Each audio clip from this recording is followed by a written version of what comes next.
Shalom, salam Activate. Saya percaya Bapak, Ibu, dan Saudara kita berjumpa lagi dalam Weekly Guide Komsel. Dan kita semua sedang dalam campaign bersama-sama ya tentang Activate ya. Jadi mungkin beberapa di antara Bapak Ibu ingin mengulang atau ingin merepetisi apa yang kemarin disampaikan atau mencari atau belajar lebih lagi. Saya ingin Bapak Ibu bisa membuka kanal YouTube Abalo Barat, kemudian mencari Visionet yang kemarin untuk Bapak Ibu bisa mendengarkan lagi sehingga kita bisa mengerti apa sih yang akan kita kerjakan di bulan-bulan ke depan. Nah, khusus bulan April ini Bapak Ibu, kita akan membahas secara khusus tentang authority in Christ atau ada otoritas di dalam Kristus. Nah, minggu yang lalu kita bersama-sama merayakan Paskah dan juga kita belajar bersama-sama bahwa Kristus berkuasa. Nah, dalam minggu ini kita belajar karena Kristus berkuasa, kita semua menerima kuasa, atau judul hari ini bicara tentang kamu menerima kuasa. Bapak, Ibu, dan Saudara semua menerima sebuah kuasa. Kuasa untuk apa? Karena ketika kita membahas yang dari minggu yang lalu kita belajar di Yohanes pasal yang pertama ayat ke-12 katakan demikian. Tetapi semua orang yang menerimanya diberinya kuasa supaya menjadi anak-anak Allah, yaitu mereka yang percaya dalam namanya. Nah, kita belajar dari minggu lalu tentang Paskah, kita mengerti sekali bahwa pengorbanan Yesus Kristus kayu salib menebus kita semua dan memberikan kita kuasa untuk menjadi apa? Menjadi anak-anak Allah. Nah, apa sih ciri-cirinya? Kita bisa belajar paling ada satu hal yang menjadi ciri-ciri kita sebagai anak-anak Allah itu apa yang menjadi hal yang kita kerjakan atau apa dampaknya dalam kehidupan kita. Di Matius 5 ayat ke-9 katakan demikian, berbahagialah orang yang membawa damai, karena mereka akan disebut anak-anak Allah. Jadi salah satu ciri yang menarik dari firman Tuhan katakan adalah karena kita adalah anak-anak Allah, maka kita pasti membawa damai kemanapun kita pergi. Kenapa? Kita sudah diperdamaikan dari hubungan kita dengan Tuhan. Dan damai itu berbeda dari damai yang lain. Itulah kenapa kita perlu membawa damai ini kemanapun kita pergi. Sebuah pertanyaan saya adalah, apakah damai itu bersifat pasif atau aktif? Apakah kita hanya menunggu? Tapi saya percaya dari firman Tuhan ini, ketika kita baca bahasa Inggrisnya gitu ya Bapak Ibu ya, dikatakan peacemaker, bukan peace wisher atau peace talker. Bukan hanya mereka yang berharap terjadi kedamaian, bukan. Atau mereka yang berbicara tentang damai, juga bukan. Tapi mereka yang mengerjakan supaya kedamaian itu terjadi. Nah, bagaimana dengan kondisi komunitas sel Bapak Ibu hari ini? Berapa banyak yang hari ini Bapak Ibu mungkin dalam kondisi komsel baik-baik, tapi ternyata ada sesuatu yang mengganjal, yang selama ini Bapak Ibu belum pernah bereskan. Nah, karena firman Tuhan katakan demikian. Matius 5 ayat 23 dikatakan, sebab itu jika engkau mempersembahkan persembahanmu di atas mezbah dan engkau teringat akan sesuatu yang ada dalam hati saudaramu terhadap engkau, tinggalkanlah persembahanmu di depan mezbah itu dan pergilah berdamai dahulu dengan saudaramu, lalu kembali untuk mempersembahkan persembahanmu itu. Saya percaya Tuhan bukan bicara tentang penyembahan itu nggak penting, penyembahan itu penting.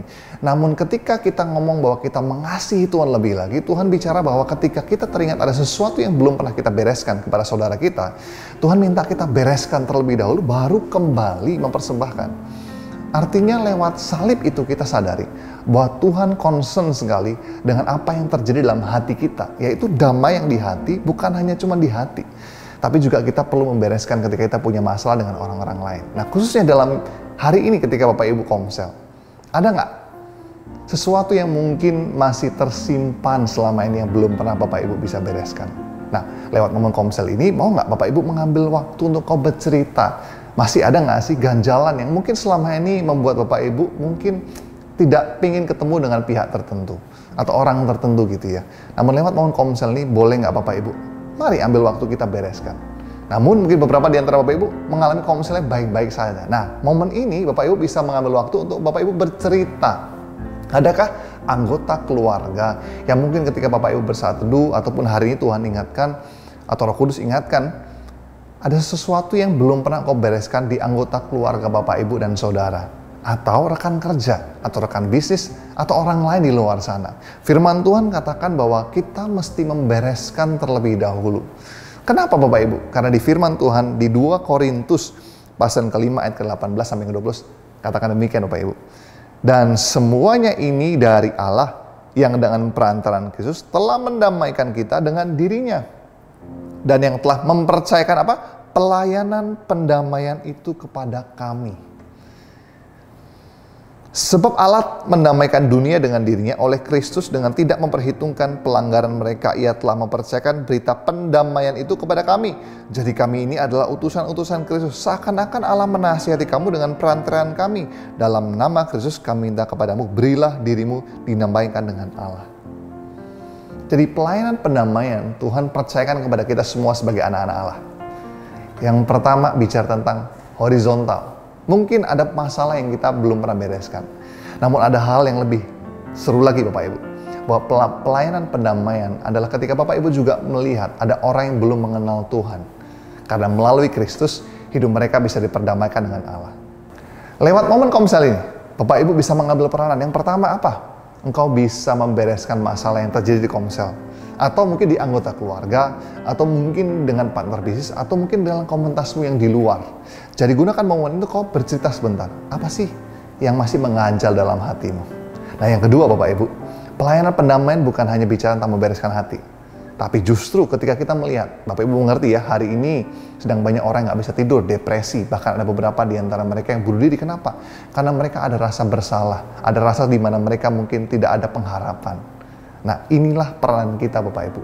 Kita menerima kuasa untuk apa? Datang kepada mereka dan mendamaikan mereka dengan dosa-dosanya.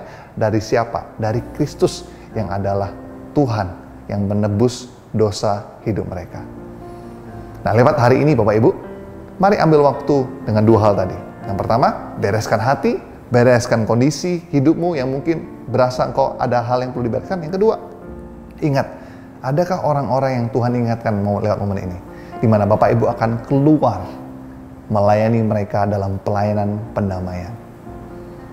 Mari, dalam minggu depan, sebelum engkau nanti datang ke komsel lagi gitu ya, ambil ceritamu, apa sih yang menjadi pengalamanmu? Apakah ada engkau membereskan dan engkau mengalami sesuatu? Dan yang kedua, ketika kau memberitakan tentang Kristus kepada mereka, adakah di antara mereka yang juga bertobat? Mari, gunakan momen ini untuk kita menjadi agen Sang Pembawa Damai. Tuhan Yesus memberkati.